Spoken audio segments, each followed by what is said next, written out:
Hi everyone, it's Dr. Ramani. Welcome back to this YouTube channel on narcissism. A lot of times, I know we've always said never call a narcissist out, never point out their toxic patterns to them, right? I think we're all pretty clear on that. Well, this video is going to take on what happens when you point out the toxic traits in one person out to another person. Let's take this on.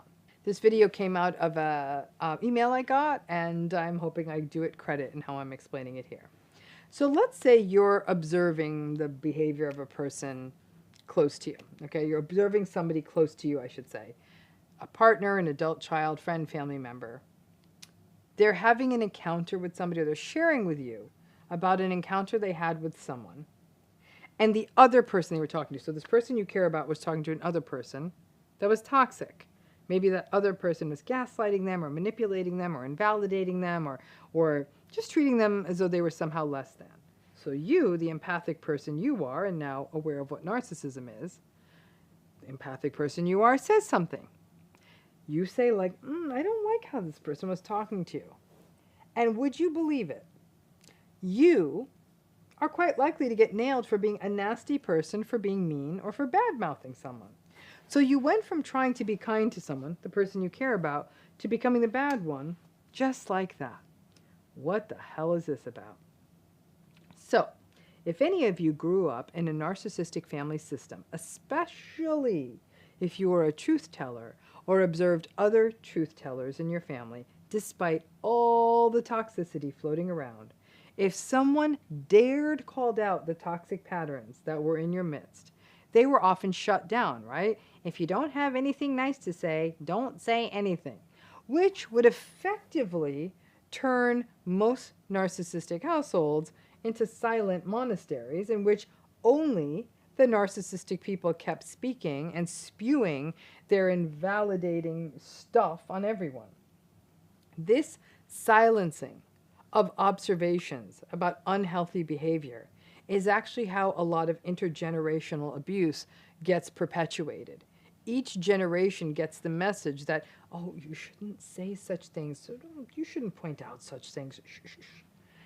And so unless you are a masochist or just plain courageous, or both, you keep doing it and endure being told that you're a mean-spirited person, or you simply distance from the system. I don't know what other option you have otherwise to sit silently in the midst of that and watch all this happen, which I also know many people do. Enablers and narcissistic folks are very quick to call any feedback about toxic traits. They'll call it things like character assassinations, witch hunts, meanness. However, when the narcissistic people do their number on someone else, they'll often say something like, I don't have a filter. You know that I don't mean it. It's just a joke. And then the enablers will pipe in and say, oh, you know how they are. They never mean it. Their bark is worse than their bite. People like the status quo. It's the reason these long-term committed relationships and marriages, family cycles, and even workplaces and friendships can often remain in unhealthy patterns for a really long time. And they stay stagnated if there is no way for a person to offer constructive feedback. So you can't say things like, hey, you know what? I don't love the way your friends talk to you. The way they talk to you is disrespectful. Or if you say something like, come on, your friend is always gaslighting you. You deserve better. You're giving actually loving feedback, and then they attack you. Now, the way we give feedback does matter, tempting though it may be. There is no real win in rolling up to somebody and saying, haha, your mother's a narcissist, run away from her, or saying, hey, all your friends are a-holes, dump them. That's not a good approach. But instead, compassionately focusing on unhealthy patterns and our concern for someone who's experiencing them. Or, if it is happening to us, to be able to say, hey, I don't like how your friend was talking to me. Now, I think a major reason that so many people are suffering in these narcissistic relationships is because there's no end in sight. If a person even tries to protect someone else from invalidating friends or family, the person who is trying to do the protecting is often sort of labeled or identified as the bad one, instead of the invalidating friends being the ones who are brought into question. I've been in this situation many times. And at this point, I'm sort of resigned to people calling me demanding or too serious or some other lovely obscene terms. It takes a toll. I notice over the years that I do keep more to myself and save my feedback for YouTube instead of offering it to other people. I figure this at least some way someone's getting it here. But that it's not always possible when we see these patterns happening to someone we care about.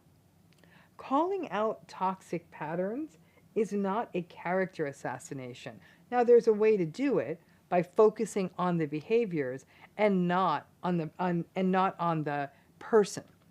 Instead of saying he's a jerk, he's rude, a better approach may be the way he keeps putting you down or keeps putting down the quality of your work, that concerns me. Are you okay? But usually people will just soft pedal that and say, he doesn't mean nothing by it.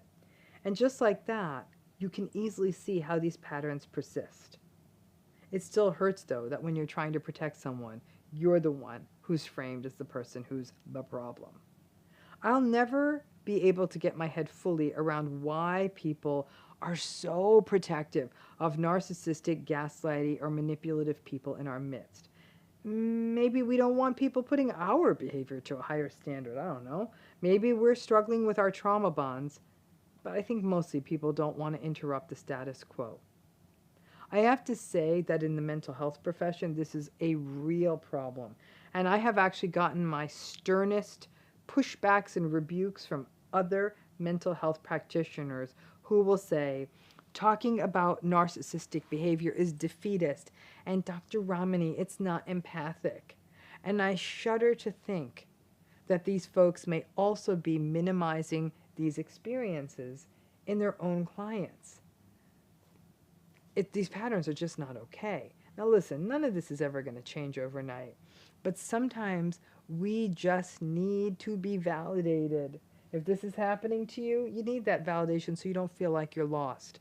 That your great transgression was that you pointed out to someone you care about that you don't like how someone is treating them, and that you are the one who is labeled as the one who's engaging in a character assassination.